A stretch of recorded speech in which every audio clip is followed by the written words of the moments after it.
Night Iwo Jima Island, Japan, February 19th, 1945. Pitch darkness. A fierce wind sweeps grains of black sand across the ground, while artillery rumbles constantly in the background, never letting up for even a second. A small squad of Marines crawls between craters and smoking wreckage, moving slowly across the hardened black lava toward the network of Japanese tunnels no one has ever fully mapped. A lieutenant signals for temporary cover behind a sharp, jagged volcanic rock. Everyone is exhausted. They've been fighting non-stop since dawn. They've gained only a few hundred yards and lost half their men. Among them is a short kid with a boyish face. He is 17 years old. His name is Jack Lucas. None of the Marines know that he is one of the youngest soldiers on the entire island, and that in just a moment he is going to save all of their lives. The boys sit down, lean their backs against the rocks, and check their weapons. Jack lifts his canteen to his mouth when suddenly there's a metallic clink. Then another. Grenades, rolling across the black sand straight toward the squad. Someone shouts a warning. Someone else tries to kick one away, but it's too late. Jack doesn't think. He doesn't calculate. He just dives forward. He throws himself onto the first grenade, pressing it into the ground. With his other hand, he pulls the second grenade beneath his body. He's lying on 2 grenades. He looks his comrades in the eye and says, "I got this." 1 second passes, a second in which the boy becomes a living barrier between life and death. The explosion tears through the night, turning the world into fire, noise and black sand, and then silence. The Marines look away, certain that no one survives something like that. But then they hear it, a faint, painful, but unmistakably alive breath. Jack is alive, torn up, bleeding, with hundreds of pieces of shrapnel embedded in his body, but alive. The medics run toward him, unable to believe their eyes. Jack Lucas, 17 years old, who should have been sitting in a school desk, just saved his entire squad. It's a moment that will etch his name into history. But how did a kid that young end up on that cursed island? Why was he even there? And where did he find the courage to throw himself onto 2 grenades? To understand that, we need to go back a few years to a time when Jack had no uniform, no weapon, no rank, just a dream, and a rage bigger than the world around him. Jack Lucas was born in 1928 in a small town in North Carolina, a place where kids grew up fast and life was never easy. As a boy, he was small but stubborn, and his character was shaped in a world where nothing came for free. His father left when Jack was just a few years old, leaving the family with nothing. His mother worked long hours, and Jack quickly understood that if he wanted something, he'd have to take it himself. By the age of 10, he could shoot better than most grown men in the area, and the rifle wasn't a toy, it was a tool for survival. He shot at cans, at animals, at anything that could sharpen his aim. He carried a rage that fueled his ambition, and an ambition that fed that same rage. In school, he wasn't one of the quiet kids. Fights were a daily thing, and teachers kept saying Jack would end up in jail if he didn't change something about himself. But Jack had no intention of changing. He wanted out. He wanted to be more than just a kid from a poor town. When he was 13, he saw a newspaper photo of the Marines marching through the Pacific, and something lit up inside him. Tall helmet, rifles over shoulders, the confidence in their stride for a kid who had nothing. The sight of soldiers looked like a window into another world. From that moment, the Marines became his obsession. He started reading everything he could find about the Corps, copying articles into a notebook, practicing standing at attention in front of the mirror. When World War II broke out, he was 14 but looked like he was 12. Still, he knew one thing: he was going to be there. Not in a year, not in two. Now. One day in 1942, he packed his things and simply walked out of the house. No goodbye, no plan. He left a note behind that read, "I am going to serve." His mother found it that evening. Jack took a train to Raleigh, where the Marine recruiting station was. There was one problem: he was 14, and the minimum age was 17. But Jack didn't stop. He forged his mother's signature, changed the birth date, and made himself 17. He had one advantage: he was short and stocky. But his face had something hardened in it, something adult, something defiant. He didn't look like a boy pretending. He looked like a man in a small body. When he stepped into the recruiting office, the sergeant looked at him with suspicion. "How old are you, son?" he asked. 17, sir," Jack replied. His tone was so steady that the recruiter raised an eyebrow, but didn't he ask another question. The Marines needed men. The war was taking thousands of lives every month. Anyone who could hold a rifle was useful. When Jack signed the enlistment papers, his hands were shaking not from fear, but from excitement. His whole childhood had been leading to this. He had always wanted to fight, always wanted to prove he mattered. And now he was going to get his chance. He was sent to basic training at Paris Island. That where boys became men, and men either broke or were forged into steel. Jack was the shortest in the whole company, but he made up for it with aggression, determination, and a fury aimed at the world. Instructors screamed in his face, called him a runt, a kid, a glitch in the system, but Jack didn't break. When they ordered the men to crawl under barbed wire with live rounds overhead, he went first. When they had to run 3 miles in full gear, he ran until his legs gave out. Some recruits cried. Others counted the days until training ended. Jack counted the days until war. He wanted to be on the front faster than any boy his age, but the Marines didn't send children into combat, at least not officially. So although Jack completed training, he wasn't given a combat assignment. Instead, they sent him to a service battalion moving crates, hauling ammo, sweeping out warehouses.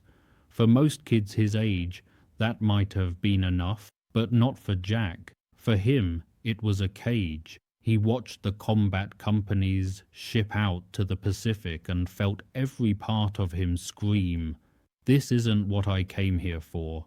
I am not here to sweep floors." And that when he started planning. What happened next would become one of the boldest acts of going AWOL in Marine Corps history. Because Jack had no intention of waiting. He was going to the front, and no one was going to stop him. Jack Lucas had no intention of spending the war carrying ammo crates and sitting in a warehouse like a prisoner.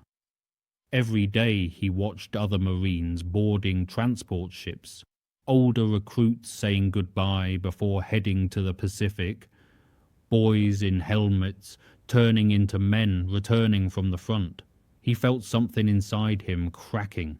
One sentence echoed in his mind: "I belong there."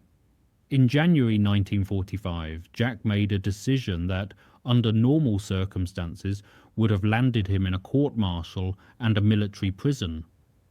But for him, it was the only path forward. He packed his gear, his rifle, and a few rations. Under the cover of night, he slipped out of the base and headed for a nearby military port. He knew that in a few days, a massive convoy was heading toward the Pacific Front transport ships, support vessels, supply ships. He snuck aboard one of them, the USS Duel, as if he'd done it his whole life, quiet, confident, without hesitation. He hid in the cargo hold among bags of supplies. It was dark, humid, and smelled of oil, but Jack didn't complain. This was his ticket to war. For the next 24 hours, he didn't leave his hiding place, listening to the clank of steel, the shouts of sailors, and the heavy footsteps of the crew. When the ship finally left port and the harbor disappeared beyond the horizon, Jack dared to step out on deck. That's when the other Marines saw him. At first they thought he was a new recruit who had lost his section, but when they started asking who he was and what unit he was with, Jack tried to bluff. It didn't take long before a non-com noticed that his papers looked different. A sergeant was called. The sergeant opened Jack's file, looked at his face, then back at the file, squinted and said, "Son, how old are you?" Jack snapped to attention. 17, sir." The sergeant laughed out loud. "You is 17 like I am 18. "What the hell are you doing here?" Jack answered without blinking. "I want to fight." In a normal situation, he would be been sent back to the States in handcuffs, but the ship was already well on its way. No one was turning around. The company commander stood over Jack, studying him. "You want to fight?" he asked sternly. "Yes, sir, then you'll fight. But remember, if you die, officially you were never here." And just like that, Jack was assigned to the 5th Marine Division. He was the youngest, the shortest, the lightest. But when it came to shipboard training, marksmanship, climbing, and combat drills, it quickly became clear he had something you can to teach pure, unshakable determination. The older Marines started to like him, even if at first they treated him like a mascot. They joked that he needed a cartoon backpack, not a rifle, but Jack proved he could keep up with anyone. After several weeks at sea, the convoy approached Iwo Jima, a small, sulfuric, crescent-shaped island that would soon become the site of one of the bloodiest battles in Marine Corps history. When the ship dropped anchor, a few kilometers offshore, Jack saw Iwo Jima with his own eyes for the first time. Black volcanic sand, smoke rising from bunkers, hundreds of ships all around, like the entire ocean had turned into a steel battlefield, and looming above it all was Suribachi, the tall, menacing volcano from which the Japanese could see every inch of the beach. The Marines fell silent.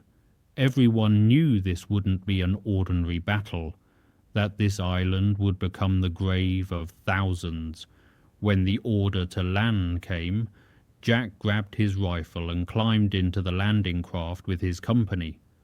The older Marines glanced at him, and one said, "Listen, kid, just keep your head down and don't stick it out first for anything." Jack nodded, but inside, he already knew this was where he would prove himself. This island was the moment he had been waiting for his whole life. The boat pulled away. Waves crashed against the hull. Artillery shells began falling around them. The air tore open with fear like a blade through cloth. And Jack, 17 years old, in a sea of grown men, stared at the shore, thinking only one thing: this is it, finally. And then the boat hit the beach. The ramp dropped, and the world became hell. The moment the landing craft's ramp dropped, the air filled with fire, sand, and deafening noise, as if the earth itself was screaming in pain. Marines leapt out one by one, plunging knee-deep into the black volcanic sand. That didn't help them move, it pulled them down like living mud. There was nowhere to hide, Iwo Jima. Beach was flat as a table, and the Japanese machine guns hidden high up on Suribachi had a perfect view of every step. Jack ran as fast as he could, but the sand held him back with every stride, as if the island itself was trying to say, "You want to leave here alive." Soldiers fell beside him one after another. Rounds tore into the sand right in front of him, blasting hot earth into his face. An older Marine grabbed him by the collar and shouted, "With me, kid! Don't stop!" Jack didn't stop for a second. In his mind there was only one thought: make it to the first line of rocks. But that first line of rocks was far off, and every meter cost blood. When they reached a shallow depression in the terrain, Jack dropped to the ground, gasping for air. Next to him lay a wounded Marine, trying to stop the bleeding in his leg. "Hang in there, man," Jack said. Though his voice shook, he had never seen anything like this before. No one was ready. No one. Not even those who had fought on Saipan or Peleliu. Iwo Jima was something else. Something worse. When the first wave of the assault passed, Jack found himself deeper on the island with his group. They moved carefully through a maze of craters, barbed wire, and tunnels the Japanese had been building for months, tunnels that ran beneath the entire island, like an underground city, and every hole, every shadow in the rocks could be hiding a sniper. Jack kept his finger on the trigger, eyes scanning like a predator. Despite his young age, he had instincts, the same instincts he brought from a hard childhood in the South. Don't wait for something to kill you. Act first. The squad approached a system of caves on the northern slope, where Japanese soldiers fought fiercely, firing from cover and switching positions faster than the Marines could track. The day became a never-ending hell. Jack saw his friends torn apart, grenades exploding so close he felt the heat on his face, and still he never slowed. He was the youngest, but he fought like a veteran. When his section received the order to clear a narrow passage between craters, Jack moved out in the first four. The narrow ravine was a perfect kill zone, but they had no choice. They had to cross it to link up with another company. The Marines moved inch by inch when suddenly shots rang out from a tunnel on the left. Jack and three others dove behind a rock. "Right side! Right side!" someone yelled, and a wave of Japanese war cries echoed through the ravine. The squad was pinned down. Then the commander shouted, "Forward! Cross this ground or we die here." And the boys moved. They ran, crawled, clawed their way forward, firing at every flash of a barrel. After 15 minutes of brutal fighting, they pushed through, but the cost was heavy. From the whole group, only a few remained. Among them was Jack, covered in ash and sand, his hands scraped raw, his uniform torn to shreds. But in his eyes burned something the others didn't have: pure, unshakable determination. As dusk fell, the Marines in Jack's small group took up a position among the large volcanic rocks, the only spot offering the barest protection from the night counterattacks. They were utterly exhausted, but they knew the Japanese always attacked after dark. No one slept. No one spoke. They just breathed hard and fast, listening to every sound, every shift in the wind. Then the lieutenant pointed to a small indentation in the ground where they were to move a shallow dip that could serve as makeshift cover.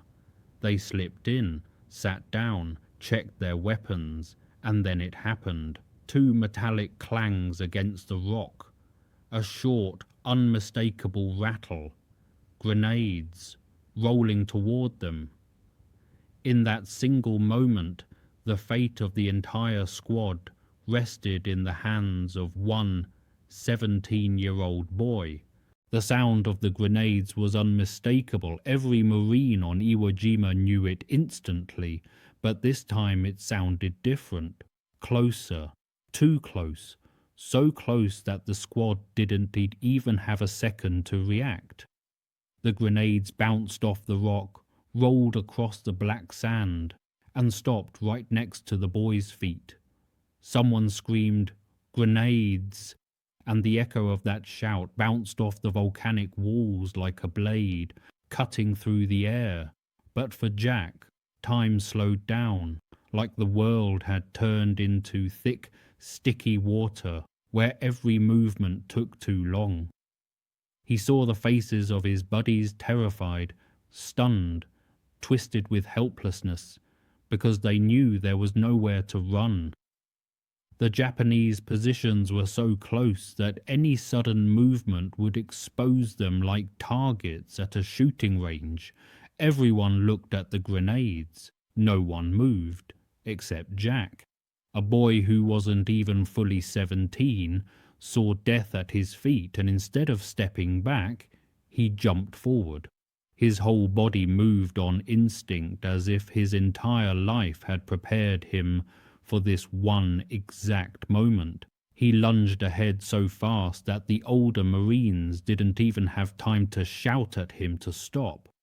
He landed on the first grenade, pressing it into the ground with his stomach, and his hand bloody and covered in sand, grabbed the second one and pulled it under him like it was a rock that needed to be pinned down before it rolled off a hill. "I got this," he said, and his voice was quiet but clear, as if he were talking about something as simple as putting out a campfire. In that 1 second, there was something inhuman, something bigger than a man. He became a living shield, a wall of flesh, bone, and courage behind which the rest of them could hide. The Marines watched him lying on 2 grenades, and time snapped back into motion. The explosion came like a thunderclap, a blinding flash, a sound that tore through the air, and a shockwave so strong it ripped sand and dust from the ground. The rocks shook, as if the island itself cried out in protest. Shards of metal, fragments, and burning sand flew in every direction, but the full force of the blast slammed into Jack's body.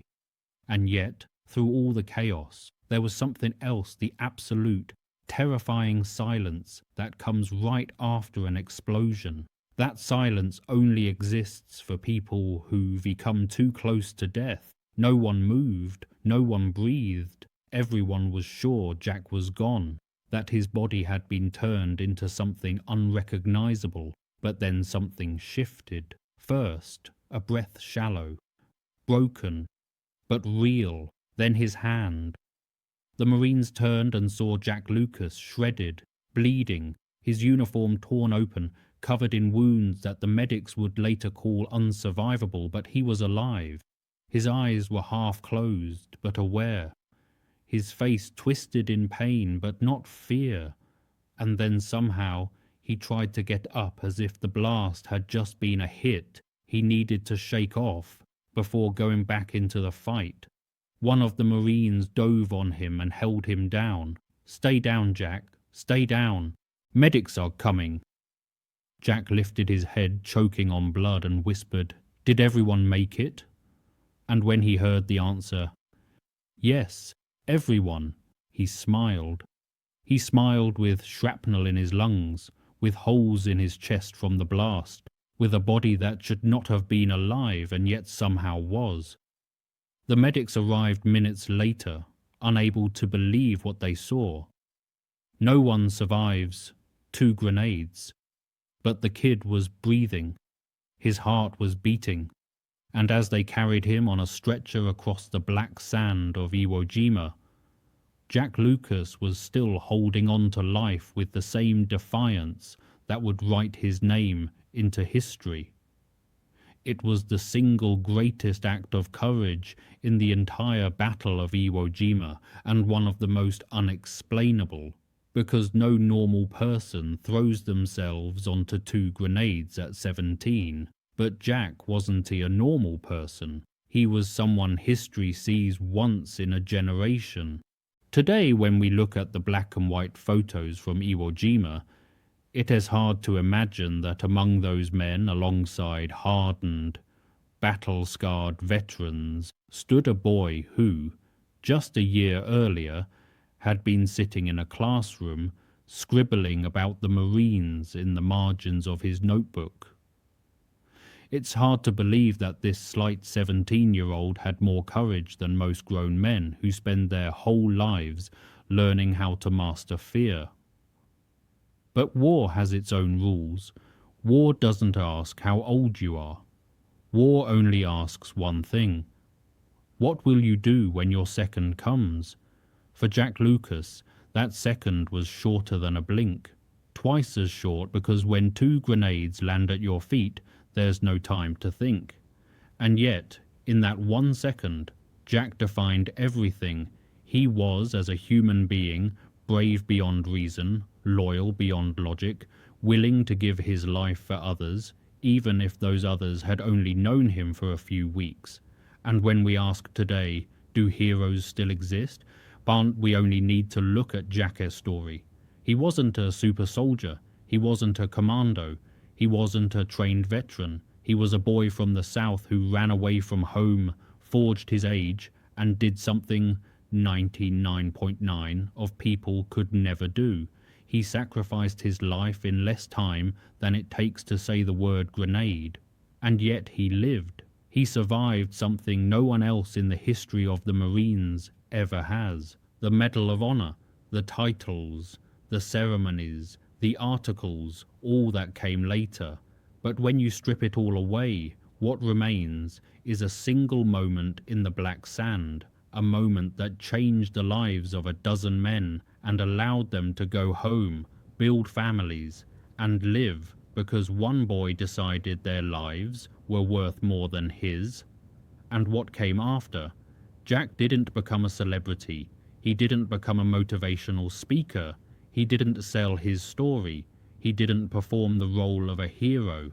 He simply lived, with scars, with shrapnel in his body, with the memory of that night, with the question of why he lived, and so many others, didn't it? When he died in 2008, his funeral was quiet. There were no cameras, no politicians, just a handful of veterans who knew who he really was, and a family holding hands, watching them close the casket of a hero most of the world would never hear about. But Jack Lucas's story didn't disappear. It has told in Marine Corps training schools. It has written into textbooks about the Medal of Honor, and it lives on anywhere young people think they are too young, too small, too weak to matter. Jack proved that age doesn't define courage. That being a hero doesn't mean winning, it means stepping up when no one else will.